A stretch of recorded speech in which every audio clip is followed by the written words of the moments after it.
भेजा था तो उस वक्त कोई कंट्री था? कोई भी कंट्री नहीं था। कोई कौम थी? पठान, पंजाबी, मुहाजिर, सराइकी, बलोच कोई थी? उनसे जाए पूरी जमीन किसकी है? तुम्हारी। और ये सारे इंसान जो आपकी नस्ल से पैदा होंगे ये किसके हैं? मेरे हैं। तो ये जो हुकूमतें हैं इनसे असल बड़ी हुकूमत किसकी है?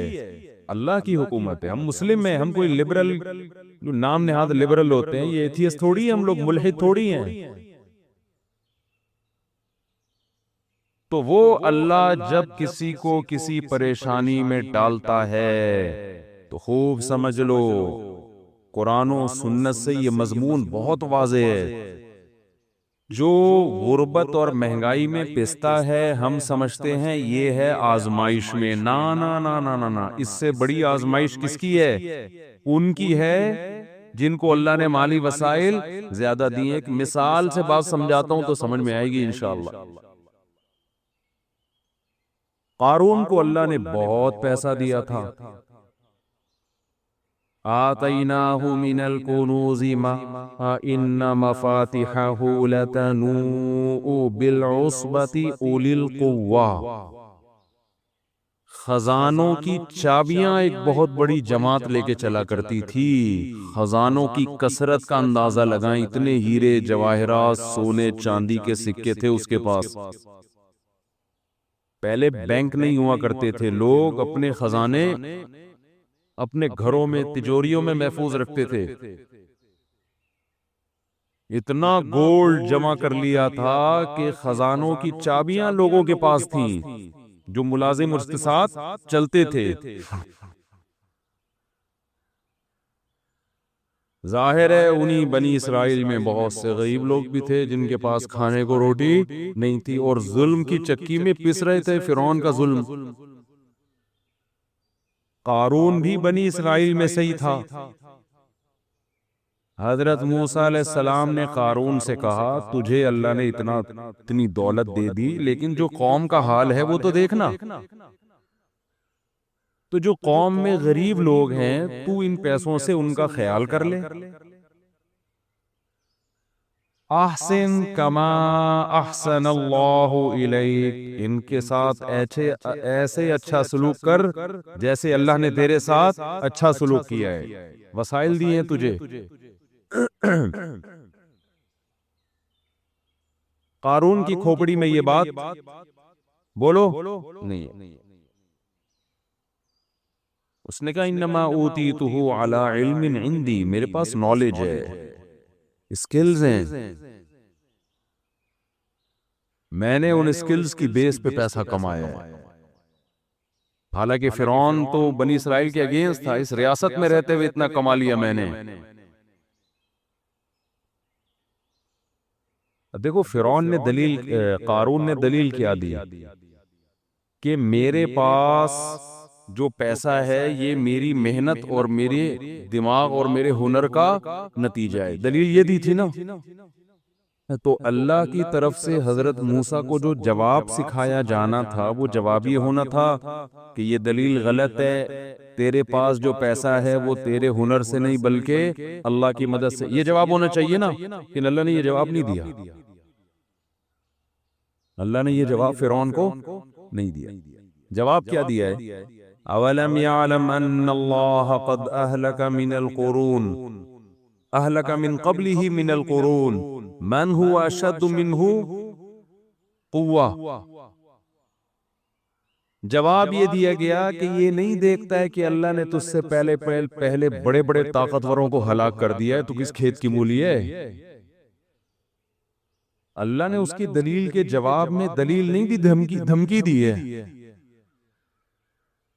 अब आप मुझे बताओ, आम नॉर्मल हालात में कोई आदमी आपसे दलील मांग रहा हो और आप जवाब में दलील का जवाब देने के बजाय धमकियों पे आ जाओ, तो ये उर्फ में अच्छी हरकत समझी जाती है या बुरी? बुरी समझी जाती है कि बहस मेरी तुझसे क्या हो रही है और तू किस पे आ गया है? धमकियां देने पे आ गया। आपने केस किया जी, इन्होंने 2 लाख रुपए खाए हैं, जज के पास पहुंच गए, आपने नहीं खाए, मिसाल दे रहा हूं।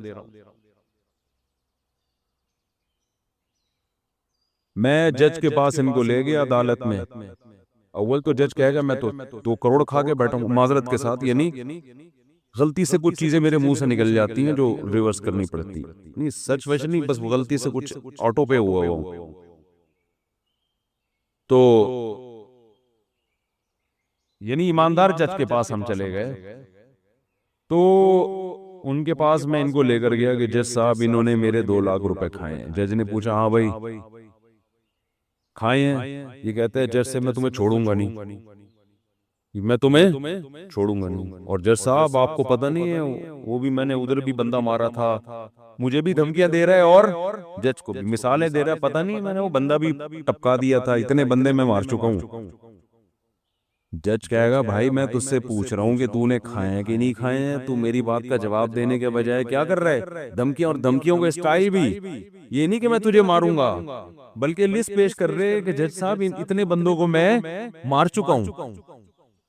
ये धमकी का बड़ा स्टाइल होता है। एक है कि मैं तुझे छोड़ूंगा नहीं, एक ये कि ये देख ले ये बंदे में टपका चुका हूं।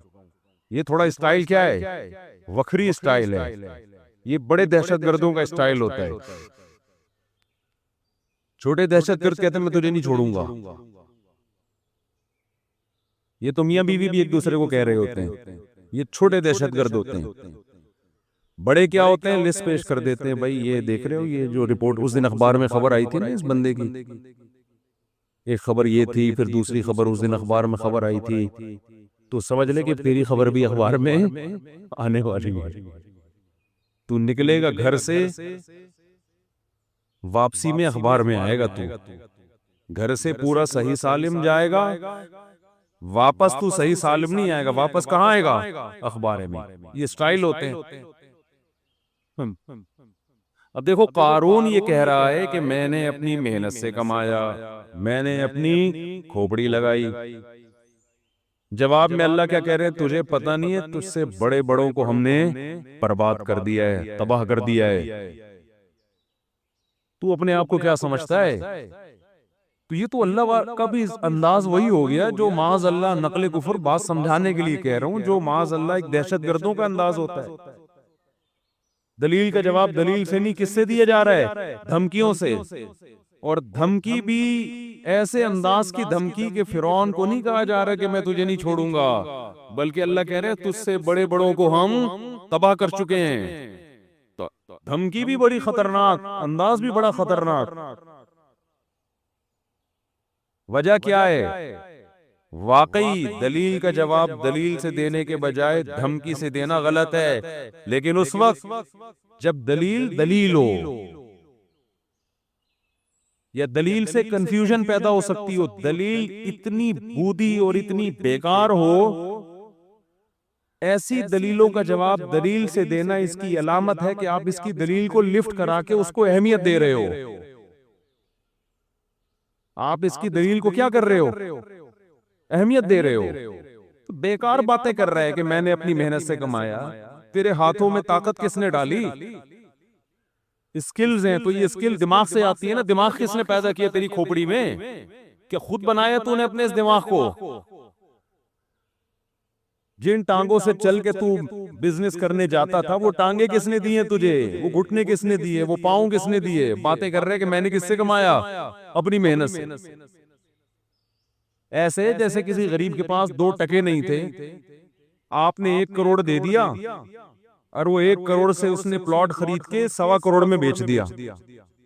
अब आपने उस पर एहसान किया था, आप गए थे यार तू तो फटे पुराने कपड़े पहनता था, चड्डी बनियान में घूमता था, तो आज तूने इतना पैसा कमाया माशाअल्लाह, तो ऐसा कर 5 रुपए मुझे भी दे दे, मुझे बड़ी जरूरत है। वो कहे मैंने अपनी मेहनत से कमाया है। तो कहेगा तेरी मेहनत तो हमें पता है, तू चड्डी बनियान में घूमता था, 5 रुपए नहीं थे तेरे पास, थैला था नहीं तेरे पास। मेहनत मेहनत की बातें कर रहा है, उस वक्त कर लेता ना मेहनत।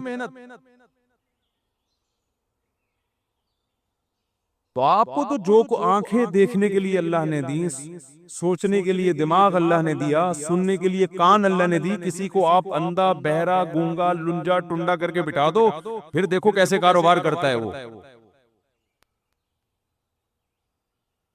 तो खाली पैसे से बिजनेस नहीं होता, सिर्फ स्किल से बिजनेस नहीं होता। ये स्किल्स अल्लाह ने दी हैं। ये ऐसे ही है जैसे वो एक आदमी किसी के घर जाता था, मोटरसाइकिल कोई नई नई खरीद लेना, महल्ले वाले बहुत तंग करते हैं यार थोड़ा वहां, अब तो सबके पास बाइकें आ गई हैं, वरना पहले बहुत होता था भाई अंडा मोड़ जाना है तेरा बाइक मिल जाएगी, होता है ना।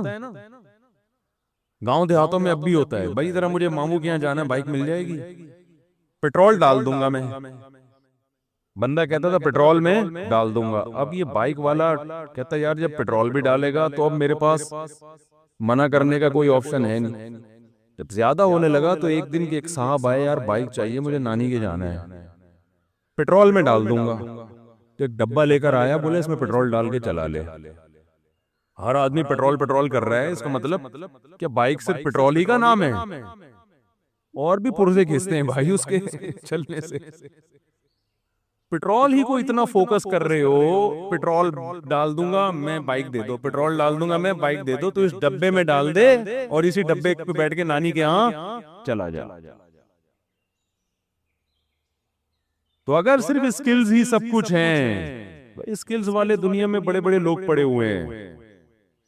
जब तक तकदीर की चक्की नहीं घूमती, तकदीर का पासा नहीं घूमता, लोगों की किस्मतें नहीं बदलती हैं।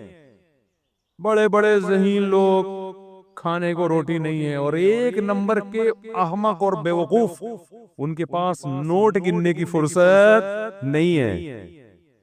मोटिवेशनल स्पीकर जो आपको बता रहे होते हैं ना, जिन्होंने इतना पैसा कमाया, एक्चुअली यूं, उनको बताओ साथ वो आदमी जो कामयाब हुए ना इन स्किल्स की बेस पे।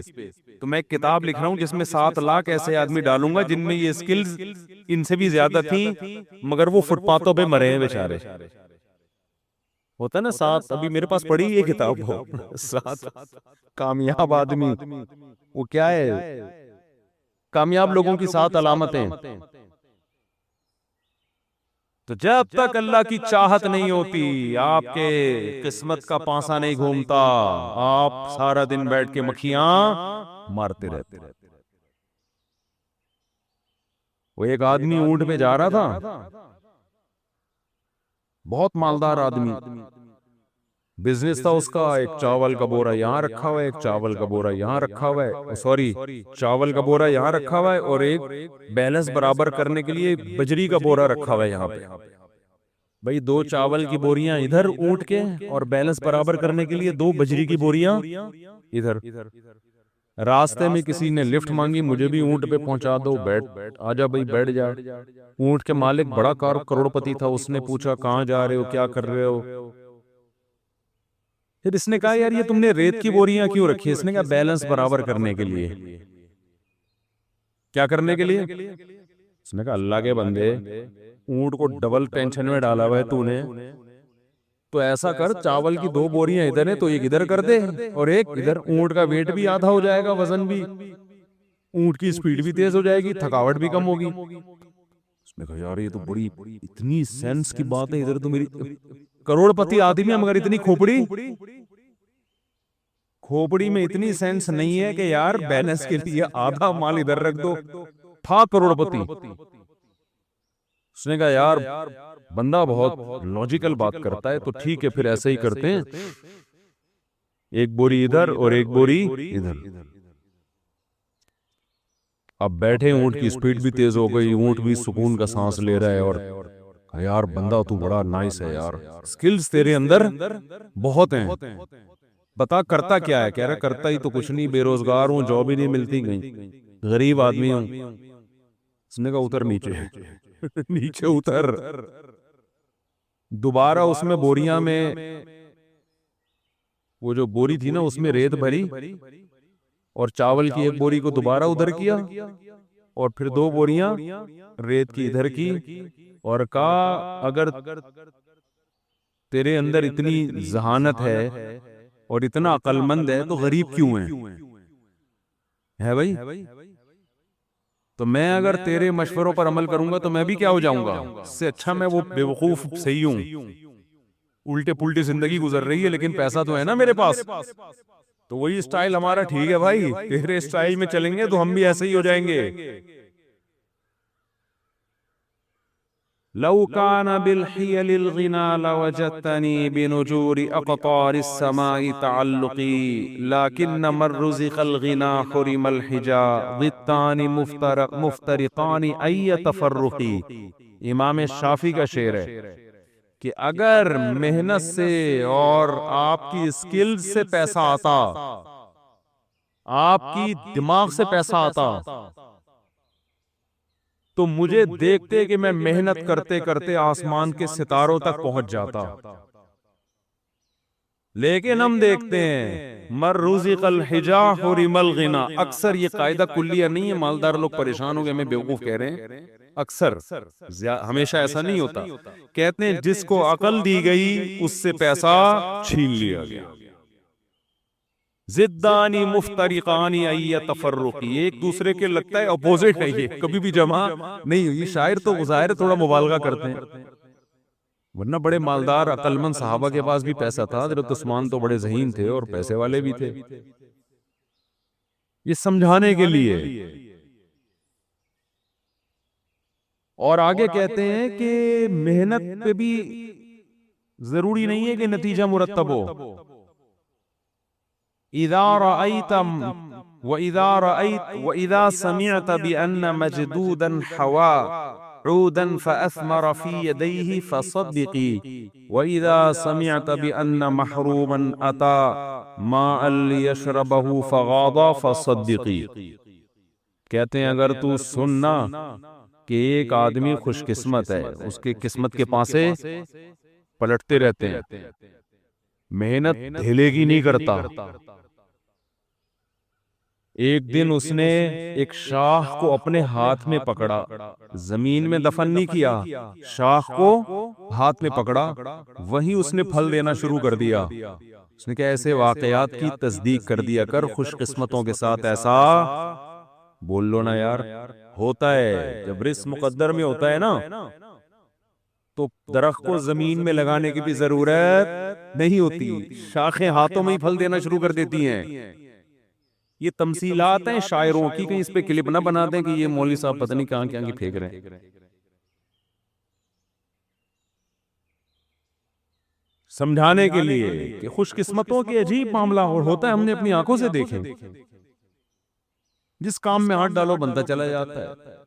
और आगे कहते हैं वइज़ा समिअत बिअन्न महरूमन अता, अगर पता चल जाए तुझे कि कोई महरूम आदमी जिसको अल्लाह रिज़्क़ नहीं देना चाहता, महरूम रखना चाहता है, रिपोर्ट से पता चल रहा है, उसके हालात से पता चल रहा है, वो तुझे किसी ने बताया कि उसको दूर कुआं भरा हुआ नजर आया पानी से, उसने कहा चलो रिस्क नहीं मिल रहा, पानी तो मिलेगा ना।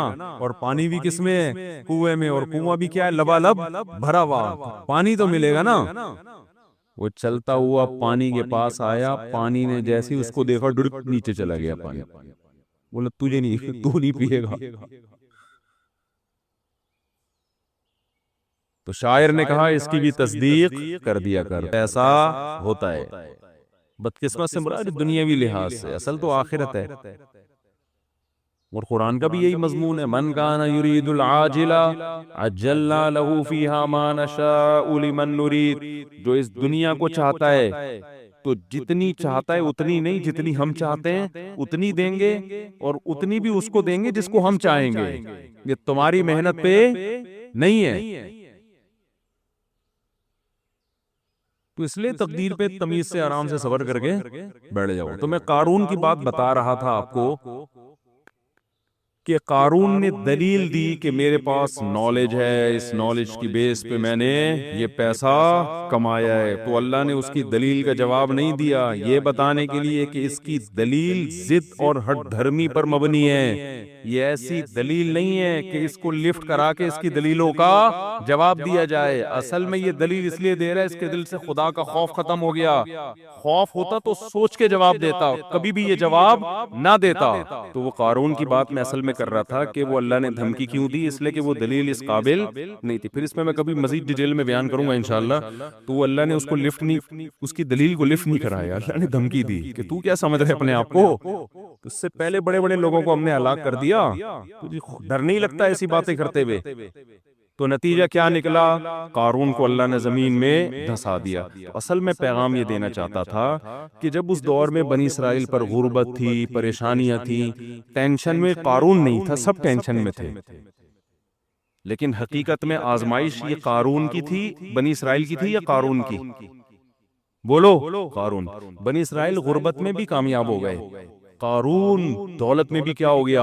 नाकाम। तो असल जो मैं मैसेज देना चाह रहा था, ये जो महंगाई बढ़ रही है जिसमें गरीब पिस रहा है, तो देखो अगर गरीब गुनाह ना करे, नाजायज की तरफ ना जाए, तो गुर्बत में पिस के वो कामयाब है। आजमाइश गरीब की नहीं है, आजमाइश दौलतमंद की है कि वो अपनी दौलत में उस गरीब का कितना ख्याल करता है। समझ में आ रही है बात कि नहीं आ रही है?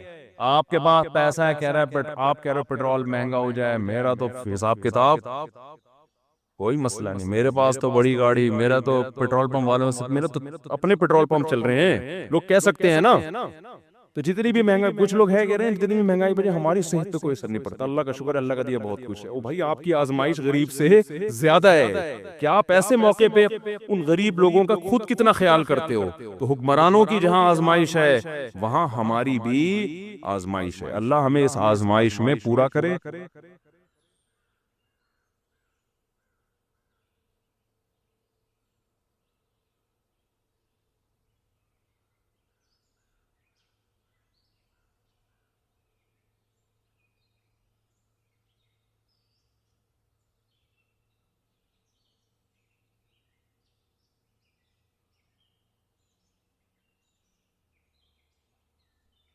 जब वो दुनिया को मुसाफिर खाना नहीं समझेगा तो पागल होता रहेगा। अबे उसके पास प्लॉट आ गया, अबे उसके पास गाड़ी आ गई, अबे उसका अमेरिका का वीजा लग गया, हम यहाँ ठेले बेच रहे हैं, अबे अबे ये सीधा सीधा बोलो भाई, भाड़ में जाए। जब बहरिया टाउन के मालिक का जनाजा उठेगा तो मेरे दोस्त ने 2 प्लॉट ले लिए तो कौन सा तीर मार दिया? जो ओनर है वो मर जाएगा। खत्म भाई, थोड़े दिनों में टमाटर बेचो, रक्षा चलाओ, लैंड क्रूजर में घूमो, ये थोड़े दिन के खेल हैं, उसके बाद खत्म।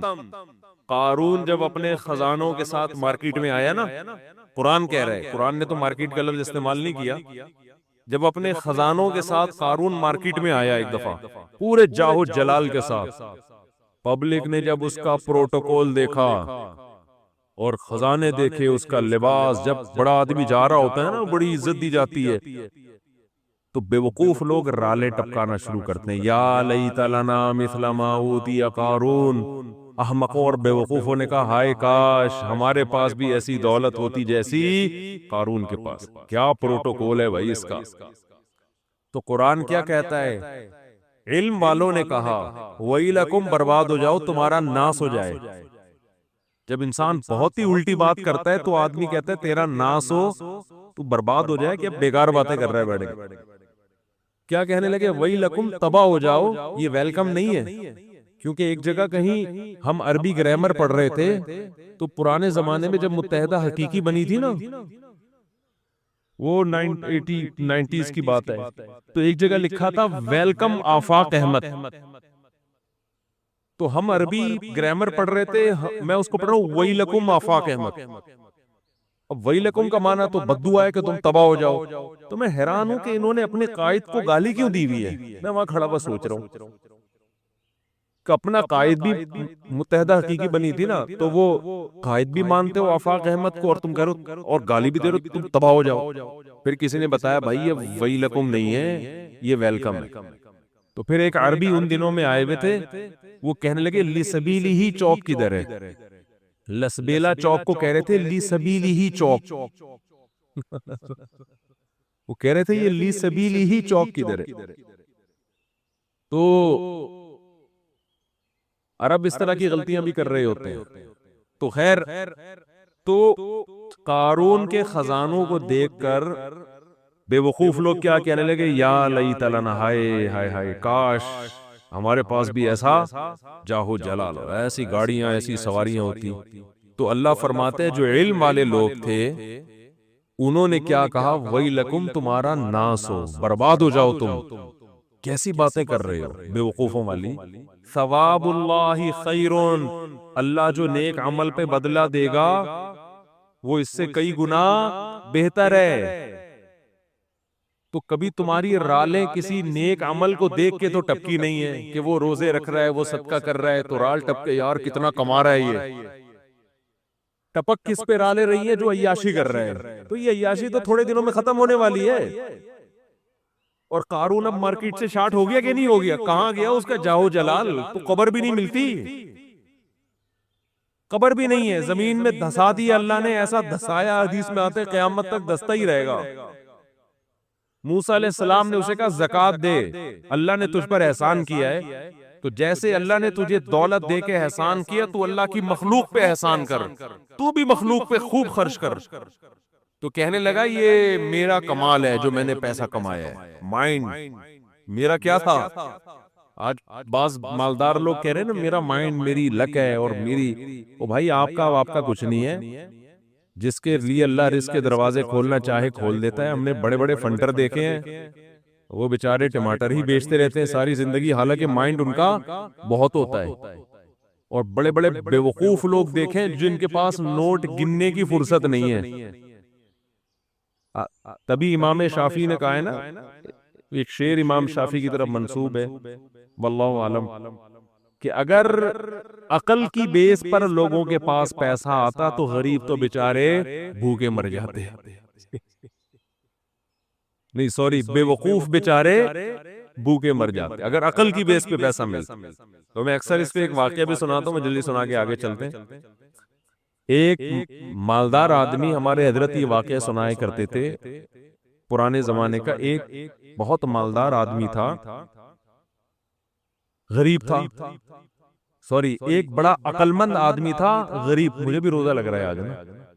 एक बड़ा अकलमंद आदमी था मगर था क्या? गरीब। अक्सर ऐसे ही होता है अकलमंदों के पास पैसा नहीं होता, लेकिन ये कायदा कुल्लिया नहीं है। तो मालदार बोलेंगे मुफ्ती साहब हमें बेवकूफ कह रहे हैं। तो उसने देखा कि एक आदमी बड़ा मालदार तिजारत का सामान लेके जा रहा है, बेवकूफ इतना है कि ऊंट के एक तरफ चावल की या जो भी इंपोर्ट कर रहा होगा, जो भी चीज, उसकी बोरियां लादी हुई हैं, और बैलेंस बराबर करने के लिए ऊंट के दूसरे तरफ रेत के बोरे रखे हुए हैं, ताकि बैलेंस क्या हो जाए। 10 बोरियां चावल की यहां है, तो वजन बराबर करने के लिए 10 बोरियां रेत की इधर। इस अमीर आदमी ने लिफ्ट मांगी उस गरीब से, वही ना रोजा लग रहा है। इस अकलमंद आदमी ने लिफ्ट मांगी इस बेवकूफ से, क्योंकि ये अकलमंद गरीब था। तो उस बेवकूफ ने इसको लिफ्ट दे दी कि चल तू मेरे साथ ऊंट पे बैठ जा। अब इस अकलमंद ने उस बेवकूफ मालदार से पूछा कि ये इन बोरियों में क्या है जो राइट साइड पे? उसने कहा भाई चावल है या आटा है या जो भी था। कहा ये लेफ्ट पे क्या है? उसने कहा ये रेत है। तो कहा तू रेत का बिजनेस करता है? कह रहे नहीं, ये बैलेंस बराबर करने के लिए। इस अकलमंद ने उससे कहा कि अबे बेवकूफ आदमी, 10 बोरियां अगर यहाँ है तो 5 बोरियां इधर कर दे, इससे बैलेंस क्या हो जाएगा? ऊंट पे तूने बिला वजह का डबल लोड डाला हुआ है, और ये 10 बोरियां भरने में कितना टाइम लगा होगा। तो बेवकूफ आदमी तो ये कर लेना कि 5 यहां कर दे और 5 वहां कर दे।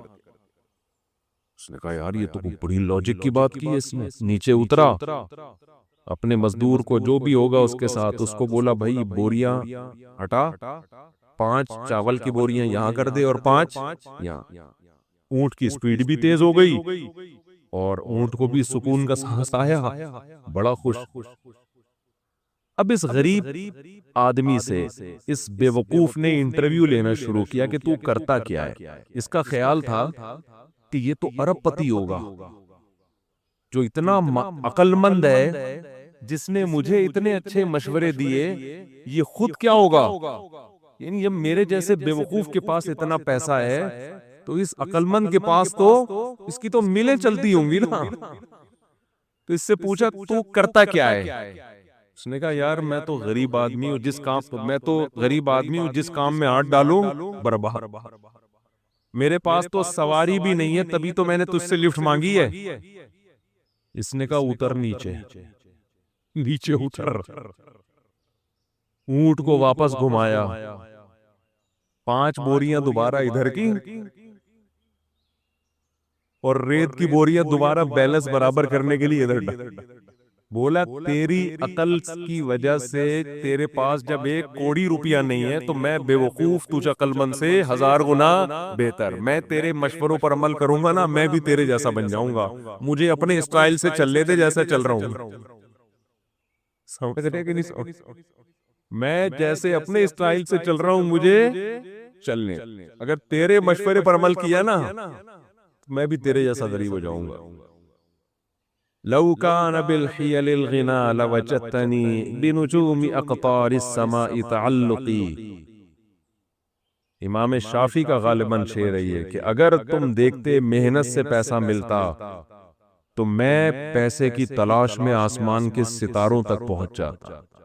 हमने देखा है बाज लोगों का एक शौक होता है, शौकिया कुछ चीजें पालते हैं, रखते हैं, वो शौक उनका बिजनेस बन के उनको करोड़पति बना देता है। हालांकि उन्होंने सोचा भी नहीं होता कि इस शौक से हमें क्या मिलेगा, पैसा। अगर वो प्लानिंग करके करते तो कुछ भी नहीं आता हाथ में। इसका मतलब ये नहीं कि आप मेहनत ना करें। पहले ही हमारे यहाँ पोस्तीपन चल रहा है, उठते नहीं है, 12-1 बजे उठते हैं, एक दुकान पे नहीं बैठते। मेहनत तो करनी है, लेकिन मिलेगा इतना जितना अल्लाह ने मुकद्दर किया। तो मैं वो अर्ज कर रहा था कि नबी सल्लल्लाहु अलैहि वसल्लम ने जो मिसाल दी है ना कि 2 चीजें जवान होती हैं, तो वो 2 बुराइयों से मुराद सिर्फ 2 नहीं है, बल्कि जो भी बुरी ख्वाहिशात हैं बुढ़ापे में कम होने के बजाय बढ़ती। इसी तरह अच्छी ख्वाहिशात अगर जवानी में अच्छी आदतें हैं, तो बुढ़ापे में वो अच्छी आदतें कम होने के बजाय जवान होता। अगर आपको जवानी में अल्लाह से मोहब्बत है, बुढ़ापे में ये मोहब्बत और ज्यादा बढ़ जाएगी। जवानी में दुनिया को मुसाफिर खाना समझते हो, दिल नहीं लगाते। बुढ़ापे में बिल्कुल लिफ्ट कराना छोड़ दो। हमने दोनों तरह के बूढ़े देखे हैं, सखी भी और कंजूस भी। जो सखी होते हैं वो बहुत सखी होते हैं, क्योंकि वो जवानी में सखी होते हैं ना, तो ये सखावत बुढ़ापे में उनकी बहुत ज्यादा बोलो बढ़ जाती। फिर वो जागीरों से दिल लगाना बिल्कुल छोड़ देते हैं, बिल्कुल छोड़ देते हैं। और जो कंजूस होते हैं ना जवानी में, बुढ़ापे में अल्लाह की पनाह आदमी कानों को हाथ लगा, नोट नजर नहीं आ रहे होते, ऐसे ऐसे गिन रहे होते हैं बैठ के। मैंने अपनी आंखों से देखा है, नजर नहीं आ रहा नोट, देख रहे हैं यार कम तो नहीं पड़ गया, यूं यूं करके ना चेक कर रहे हैं कि इसमें असली है। अबे अब तो नकली भी है, तो क्या करना है? अब तो अगर नकली भी है तो अपने दांत नहीं है खाने के लिए, पेट में आंत नहीं है खाने के लिए, चबाने के लिए दांत नहीं, खाने के लिए आंत नहीं, तो असली नकली का क्रय क्या गया? शुगर के आप मरीज हैं, मिठाई आप नहीं खा सकते। अब तो आपको बच्चे पाल रहे हैं, अल्लाह अल्लाह करो, मुसल्ले पे टाइम गुजारो और निकल लो पतली गली से।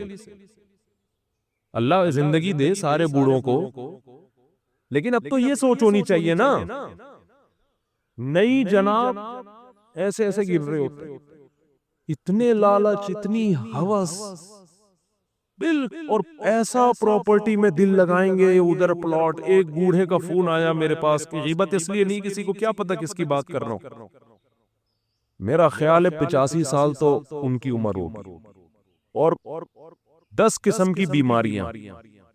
कहने लगे, रो रहे थे मेरे बेटे का कारोबार का नुकसान हो गया, घर में बड़े मसाइल आ रहे हैं, रिस्क की तंगी है, मैं बहुत टेंशन में हूं।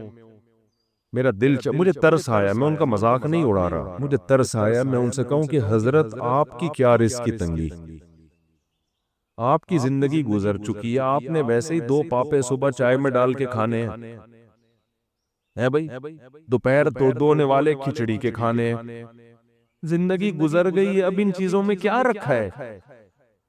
जो बेटा जिसका कारोबार डूब गया उसको इतनी टेंशन नहीं हो रही, जिसने आगे जिंदगी गुजारनी है अब्बा को उससे ज्यादा टेंशन हो रही। लेकिन हमने नेक बूढ़े भी देखे हैं, नेक बूढ़े भी देखे। हमारे नाना, अल्लाह ताला मगफिरत फरमाए, नाना नानी दोनों, मेरे नाना की भी 99 साल माशाल्लाह उम्र थी, नानी ने भी बड़ी उम्र पाई है। जब भी हम उनके पास जाते थे ना तो वो शायरी शुरू कर देते थे, कब्र की आखिरत की, घर जिसे समझे हो वो तुम घर नहीं। मुझे पूरा शेर याद नहीं उनका, यानी बार बार कहते थे बेटा जिसको तुम घर समझ रहे हो ये घर नहीं है, घर असल क्या है, कब्रिस्तान। और सखावत ऐसी, खिला रहे हैं खिला रहे हैं खिला रहे हैं, हर वक्त किचन में खाना बनता रहता था। मस्जिद के इमाम भी थे हमारे नाना, तो जो गली मोहल्ले में जा रहा है ना उसको बुलाया, इधर आ बैठ। घर वालों को टेंशन दी हुई थी खाना लेकर आओ इसके लिए, तो घर वाले भी तंग आ गए थे।